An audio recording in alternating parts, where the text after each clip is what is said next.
Thank you, handbell choir, like being inside a music box. Good morning and welcome.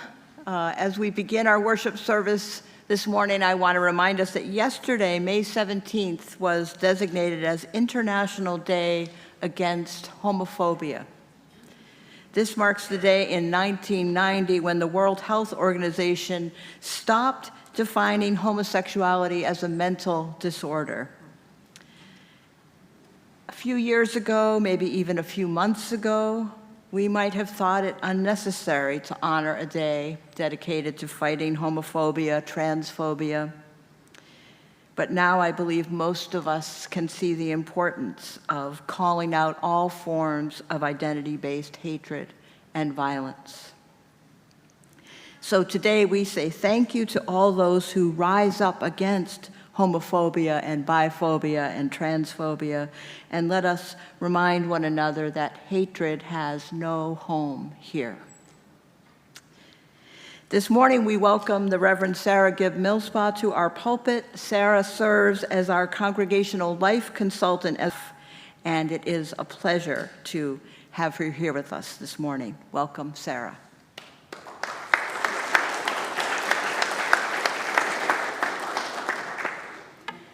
The symbol of the flaming chalice was forged by the Unitarians in a time of international tyranny. We kindle it in every worship to remind us of the life-saving nature of our values and our potential for great courage. When we feel lost and lonely, afraid and unmoored, may this flame of our faith warm us, hold us, nurture us, and guide us. May it illuminate for us what is most sacred in ourselves and in the other. May it call us into community, love, and justice again and again and again. May it be so.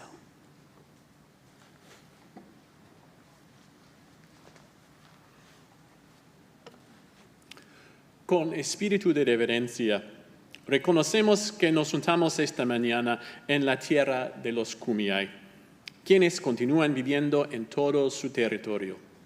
Al emprender este viaje juntos, mantengamos en nuestros corazones y mentes el pueblo Kumeyaay. In a spirit of reverence, we acknowledge that we gather this morning on the land of the Kumeyaay, who continue to live throughout their territories. May the light of this candle shine for our commitment to the Kumeyaay people and to justice and equity for indigenous peoples everywhere.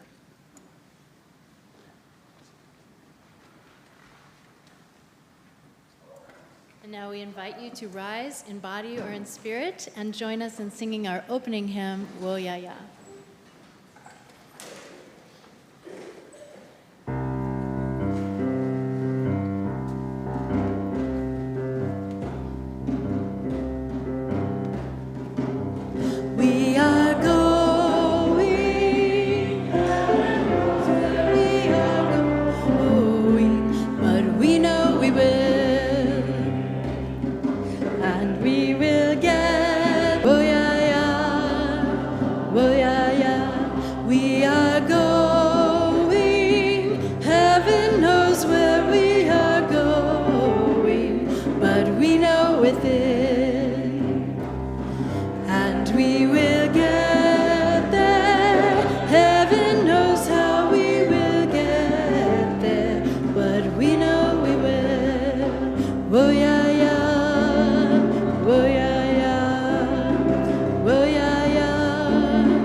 And again, I say good morning and welcome to the First Unitarian Universalist Church of San Diego, where we worship each Sunday in the South Bay, here in Hillcrest, and online. Our mission is to create community, nurture spiritual growth, and act on our values to help heal the world. I am the Reverend Justine Sullivan. I use the pronouns she and her, and I have the honor of serving as your lead minister during this developmental time. If you are visiting here this morning, I extend a special welcome to you, and I would invite you to fill out the visitor card in your order of service and return it to the welcome table out on the patio. If you're joining us online, you can also fill out a visitor card at the link on the live stream page or in the YouTube service description. We would love to connect with you. Now, if you have been coming here for a while and are starting to feel like this is your spiritual home, we invite you to consider becoming a member of this religious community. Now is a great time to start the membership process, since our next new member blessing will be on Sunday, June 8th. You can learn more about becoming a member at the welcome table or by contacting Valeria Aguiar, our membership coordinator. Welcome to this space. Bring all of who you are and all the beauty of languages, cultures, and skin tones that come together in your uniqueness. You are welcome here. In all of the ways you experience and express gender, you are welcome here. In the beauty that is who you love and how you love, you are welcome. In all the ways you live, move, and experience your embodied self, you are welcome here. With all of the religious and ethical traditions that inform your spiritual life, you are welcome here. Join us as we live into our shared values with love at the center. We're so glad you're here.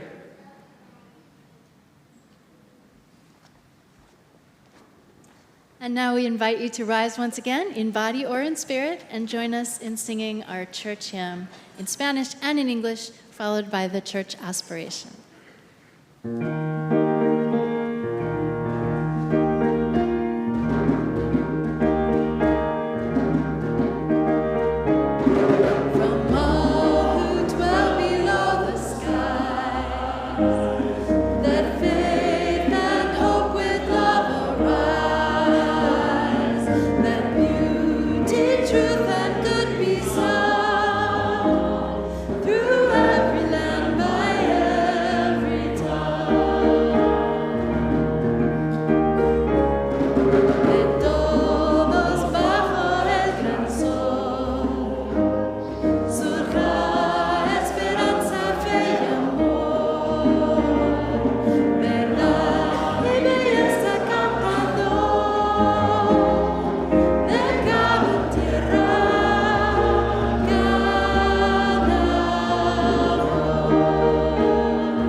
Good morning, friends. Good morning. I'd like to invite any of the children and youth who would like to come up and join me for the Time for All Ages. Oh, they're all wait. Good morning. How are you? Oh, good. 2 thumbs. Whoa. Oh, good morning. Good morning. Oh, Esther, do you find a spot? There's a spot over there. Perfect. Great. Well, good morning again, friends. Today, here's a big word for us. We're thinking about liminal time. Whoa, does anybody know what that means? No, liminal is from a Latin word that means the doorway or the threshold. So liminal time is like when you're between one space and another, just like the doorway is like the space between one room or one space and another one, right? And sometimes we go through a doorway and we know what's on the other side, right? Like maybe a doorway that you've been through a lot. But sometimes if we're going into a new building or a new room, we might be going through the doorway and we don't know what the room looks like.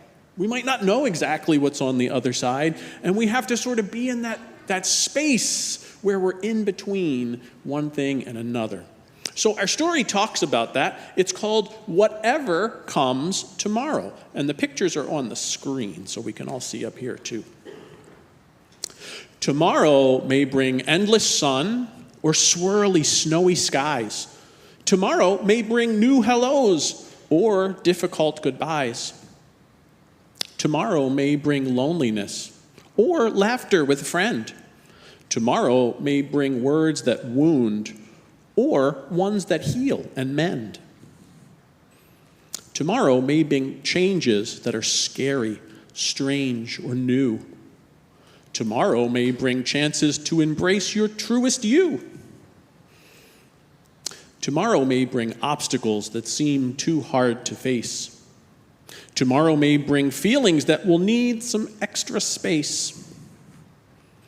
Tomorrow may bring questions that you have no answers for, or answers that may lead you to more questions than before.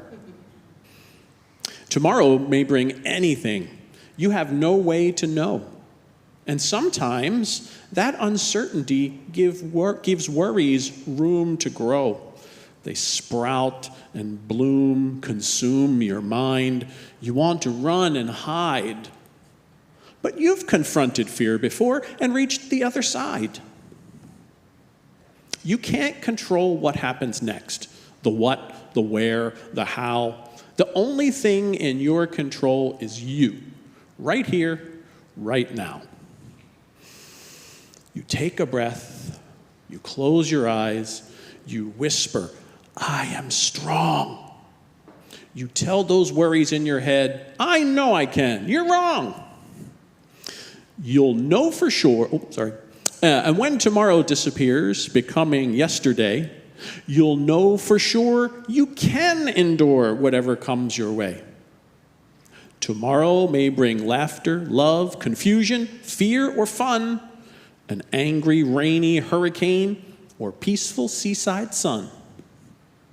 Whatever comes tomorrow, however steep the hill, you'll find your path, you'll journey on, you'll make it through. You will. The end. Well, thanks, friends. Thank you. Well, friends, thank you for being here with us. And whatever comes tomorrow, I'm happy you're here on the journey with me. And now, I hope you'll help me. We're up here. We're going to stand up, and we're going to use our hands to lead the congregation in the affirmation. We'll say it first in English and then in Spanish. Do you remember it? We are Unitarian Universalists, a people of open minds, loving hearts, and welcoming hands. Somos unitarios, universalistas, personas de mentes abiertas, corazones amorosos, y manos que dan la bienvenida. And now, I'm going to invite you all, and anybody who wants to join them, to follow Miss Kate to meet other leaders out on the patio and go to your groups. I have more to do here today.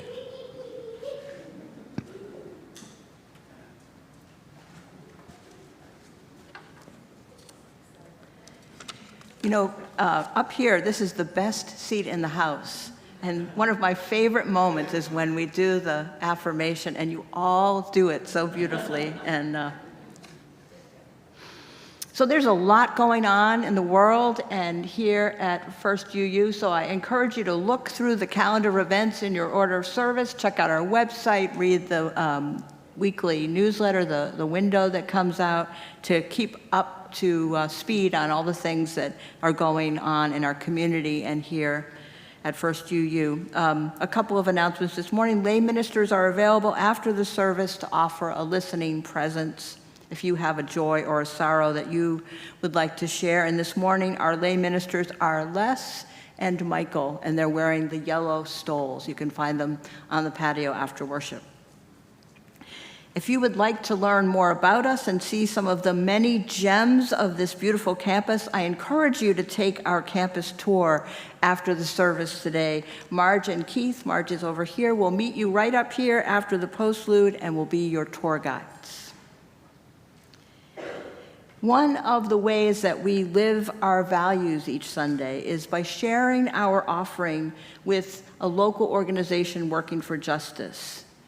Throughout the month of May, our offering is shared with the Interfaith Coalition for Earth Justice, ICEJ. They advocate for climate and environmental justice through policy and public engagement. They help to educate and mobilize faith communities like ours to care for creation, to love our neighbors, and protect the vulnerable. You can give this morning through text to give, the number's on the screen. You can also donate this morning in person through cash or check in one of the boxes up there in the middle space of this meeting house, or you can give online at our website, firstuusandiego.org. Thank you for your generosity. The morning offering will now be gratefully received.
Our reading comes from the poet Jan Richardson, who maintains a beautiful blog of her poetry on life and faith.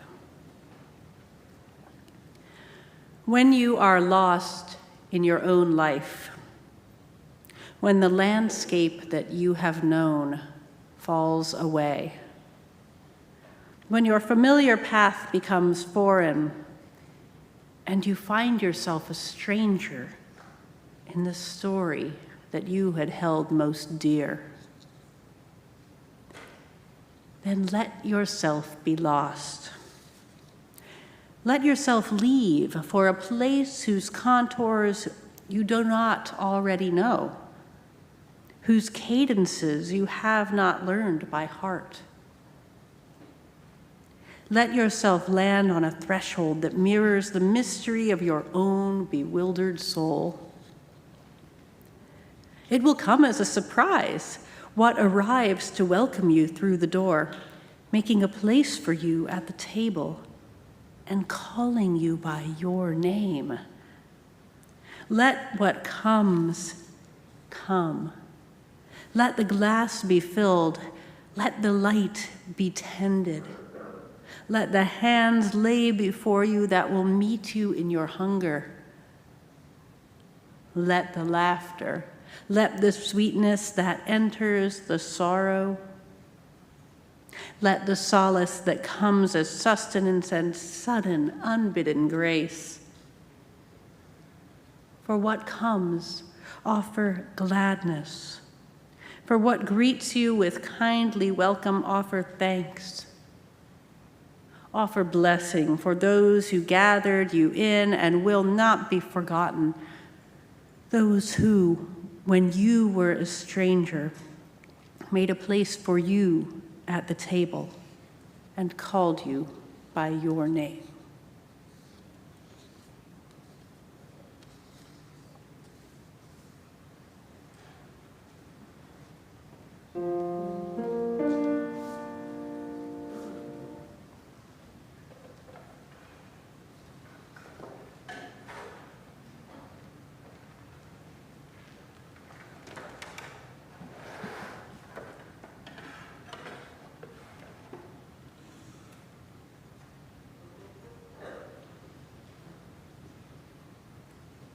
Oh, well, I learned as a child there's two ways to see the world as it is and the way it could be. Some people say that's just not my problem. Some people do what must be done. Now they see the hole in the fabric that must be sewn. They see the way blockaded and they roll back the stone. They see the day beyond the horizon and they do what must be done. Yes, some people do what must be done. Well, they do what must be done. They see the day beyond the horizon and they do what must be done. Now I've seen the toll taken,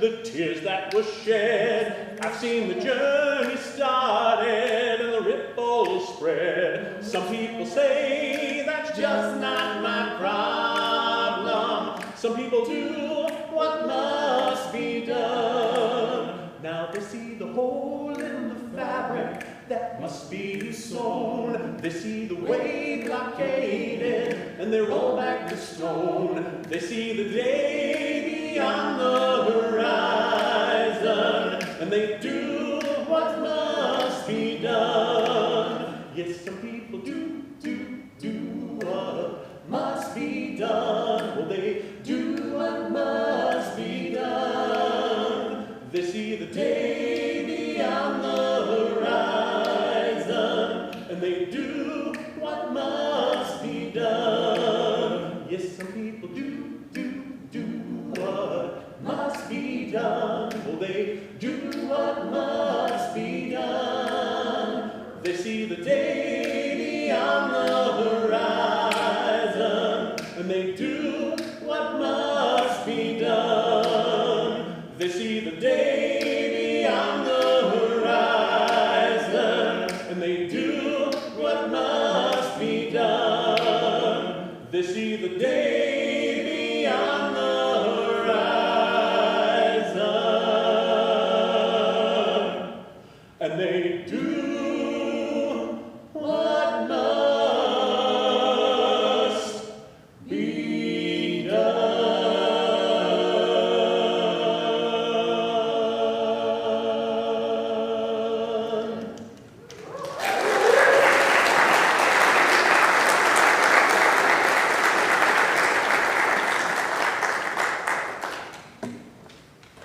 Wow.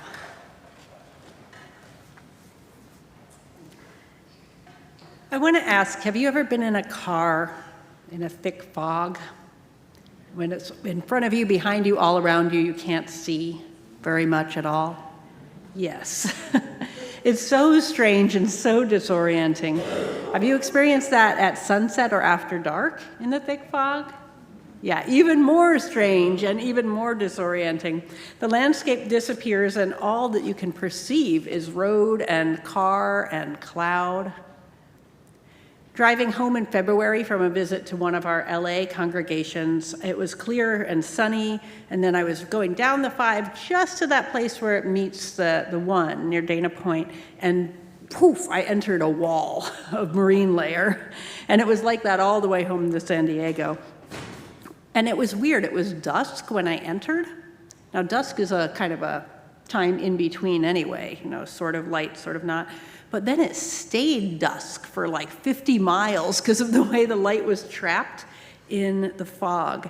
So I could see just a little bit in front. I could see the cars that were near me, but not many cars that had gone before me and not many that were behind me. And when I think about what it's like to be in this country right now, this dusk fog comes to mind.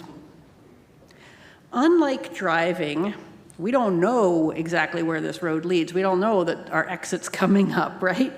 We just sense the general direction. We can only see a little way forward. Our fear and what we know, what we can already see, helps us project and imagine what might be. And we try to strategize based on that. It seems like our road has taken a sharp turn into fascism and corrupt kleptocracy. But many people are fighting it, and we just don't know exactly where we will be when this fog lifts. This is a liminal space, a space between known things, a space between daylight and dark, between water and air, between cities, between something familiar and something unfamiliar. One way of orienting our lives is ending, and the new way is beginning, but it hasn't taken shape yet. We just know something big and murky is underway. We're in such an overwhelming liminal space nationally that it can make it even more challenging to experience liminality in other parts of our life, like being between relationships, being between jobs, being between homes, and being in between in your congregation too. First Church has been in a liminal space in many ways since the spring of 2021, when your senior and assistant ministers both announced they were leaving, and major conflict broke out in the course of trying to hire an interim minister. But a year before that, the congregation entered the liminal space of COVID, and with those lockdowns starting in March of 2020. So in many ways, it's been a long time. I know that there have been many disorienting moments at First Church in these past 5 years, especially in those first 2. And since Reverend Justine arrived as an intentional transitional minister and Reverend Kristen as an assistant minister a year later, a lot here has stabilized. And yet, have you arrived yet? Collectively in a more settled place? Not quite. There's still a lot of liminality in the air here. The South Bay campus of First Church had its food pantry are readying for a big move. Here at the Hillcrest campus, you aren't sure when or if you might make a big move. You've been exploring that possibility with great care and inclusivity, but much is uncertain. As a whole congregation, you're still figuring out some questions about your own culture around conflict and behavior, how you lead and govern together, how you live out your multicultural and anti-racist commitments. Some here long for the old days when there wasn't so much flux here at First Church, when there wasn't so much to figure out. That's natural and totally understandable. And some have advocated to get this transitional phase done as soon as possible and just get on with things. That's natural too. I absolutely understand the longing for the old days and the impatience for the future, because it's hard. It's hard to be in a liminal space. Now you know that First Church will have 2 more years of intentionally liminal and transitional time, with lead minister Reverend Justine staying until the summer of 2027. So, we've got liminality. We got liminality out there, we got liminality in here, and then in our lives, in whatever we're experiencing individually. So I'm asking this question: how do we make the most of liminality? I'm asking this, how do we do this as people who are living through this foggy, scary time in our society? How do we find a path of resilience, resourcefulness, and creativity? I offer you today 3 pathways: the pathway of grief and gratitude, the pathway of authenticity, and the pathway of communitas, community.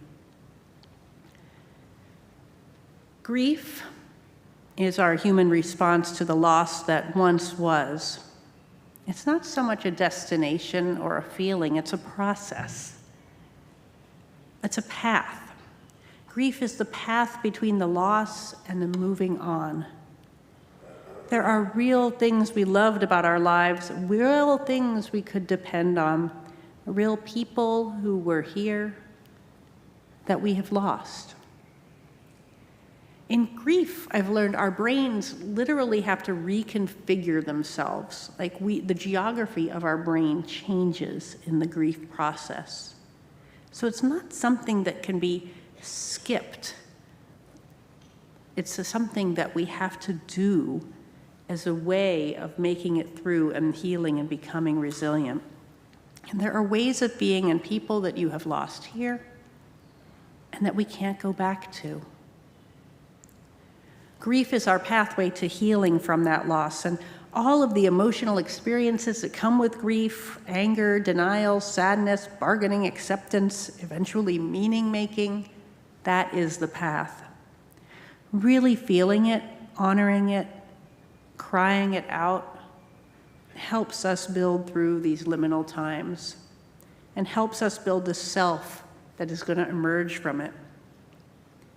Through grief, we incorporate the losses into our story of who we are and how we survived. Grief is intimately connected to gratitude. The wise Francis Weller wrote, "The work of the mature person is to carry grief in one hand and gratitude in the other hand, and to be stretched large by them. How much sorrow can I hold?" he asks. That's how much gratitude I can give. If I carry only grief, then I will bend towards cynicism and despair. If I have only gratitude, I become saccharine and won't develop much compassion for other people's suffering. Grief keeps the heart fluid and soft, which makes compassion possible.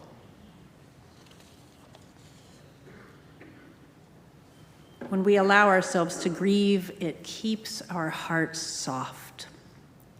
It pushes away any temptation toward entitlement. It opens us up and allows gratitude to fill us. This truth echoes with one of my teachers, Joanna Macy, a Buddhist practitioner who has for decades engaged activists in resisting despair through a process called the work that reconnects. Macy's spiritual teachings start with gratitude, always start beginning in a place of gratitude as an opening to experience the fullness of the sorrows, the fears, the pain that we too often try to stuff down and just keep going. This presence invites us to feel a deeper connection with our love for our lives and our love for life on this earth. And from this space, we grow more resilient, more creative, more able to go forth and live with hope and courage. What are we grateful for, even in the midst of the fog and the fear? What can we thank one another for, thank the universe for every day? There's something, too, about liminal spaces that allows us to know ourselves more authentically. When we transition from one context to another, we can get in touch with who we are inside. How many of us as kids or teens moved to a new place, new school, had a chance to start over where no one knew us? Yeah, right. And how many of us appreciated that as a chance to redefine our identity and do some things differently than we had before? In liminal spaces, we have lost things that we liked, but we're also more free, more able to try new things, things that are authentic to us and authentic to who we are becoming. My friends and family who are transgender and who have gone through the process of coming out can tell many stories about the authenticity that grows in spaces of liminality. And I'm not just talking about the liminality of being non-binary, as some transgender folks are. I'm talking about the liminal time of leaving behind the pronouns and the gender assigned at birth, moving into new pronouns, newly public gender, perhaps a new name. There's so much liminality involved in this process, not just for those who take hormones or have surgery. It's the times when you start to change your wardrobe bit by bit. The times when you share your real pronouns with a small circle, but you haven't started using them at work. And in those liminal times, as you push beyond the old and move into the new, you discover more about who you are. Who is you authentically?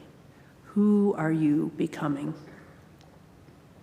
There is real opportunity in the liminal zone, a place of affirmation, a place of increasing joy and recognition of the authentic self and the authenticity of others. And we can do that even when we're scared, even when we're targeted as trans folks and immigrant folks and activists, and so many folks are right now. What is this liminal time teaching us about the beliefs that we really hold dear? What are you learning about your own courage, your own resilience, your own interdependence? What are you realizing about your own capacity for generosity and compassion as individuals and as First Church? As Reverend Justine preached last month, joy is a form of resistance, and getting together and creating genuine community matters now more than anything for our collective health and safety. In community, we are stronger, more courageous, more safe, truly. When we end up in a liminal space because of collective disaster, we can and do form strong community. And that liminal space creates the community. The author Rebecca Solnit wrote A Paradise Built in Hell to describe the extraordinary things that happen in the spaces after a community experiences disaster. She says, disaster's message that anything could happen is not so far away from revolution's exhortation that everything is possible. Revolutions and disasters beget a similar moment when the very air you breathe seems to pour out of your luminous future, when the people all around you are your kin, when you feel an extraordinary strength. Solnit calls this a word communitas. It's the Latin word for community, but it's a sociological concept that is a lot like Martin Luther King Jr.'s notion of beloved community. In communitas, social distinctions don't matter. What matters is authenticity, generosity, service, and care. In communitas, we are equals who take pleasure in one another's sparkling natures, where we eat, we dance, we make music, we work together for the benefit of all. There's joy in it, and it can happen in disaster as well as revolution. In a workshop we co-led recently, my UUA colleague, Reverend Michael Crumpler, talked about creating spaces of Black joy and queer joy amidst the repression of the Trump regime. Another UUA colleague, your own beloved former minister, Reverend Tanya Marquez, creates spaces of creativity, joy, and spirituality with largely Spanish-speaking people who are more and more targeted in her community ministry. With so much fear in the air, we need these liminal spaces of joy and communitas more than ever. And what about Unitarian Universalist joy? Not just open to those of us who are Black, queer, or Latinx, but open to all of us, of all of our identities. What joy can you create together in communitas, in beloved community? I know there is joy for you here in these liminal times, in these liminal spaces.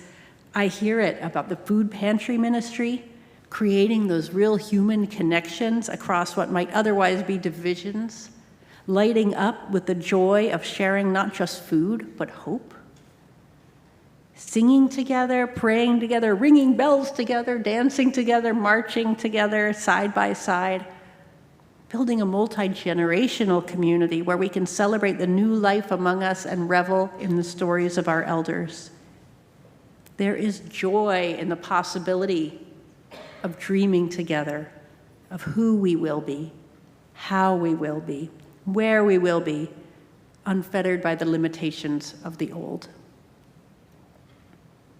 In Jan Richardson's poem that we shared earlier in the service, she writes of disorientation, of being lost when you find yourself a stranger in the story that you held most dear. This community, this congregation is always evolving and changing and welcoming the new. And yet there is space for grief. There is space for loss. And yet it can welcome you. The poet writes, "Let the glass be filled. Let the light be tended. Let the hands lay before you what will meet you in your hunger. Let the laughter, let the sweetness that enters the sorrow. Let the solace that comes as sustenance and sudden unbidden grace. For what comes, offer gladness. For what greets you with kindly welcome, offer thanks. Offer blessing for those who gathered you in and will not be forgotten. Those who, when you were a stranger, made a place for you at the table and called you by your name. May it be so for each of us, for First UU Church, and for all of us. Amen.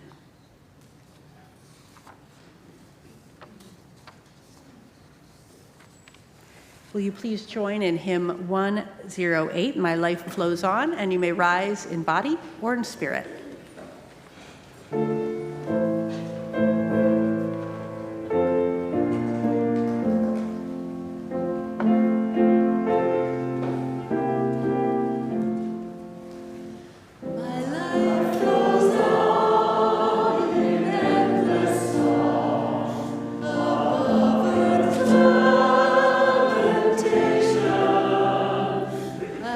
hear the river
We have gathered under the banner of a shared faith. We are born of a welcoming grace that extends and receives love. We are touched by ways we have fallen short and ways and who we strive to be. And we here are reborn. Forged by a greater courage, let us move from this place encouraged and refreshed for the journey ahead. May it be so. You may be seated for the postlude.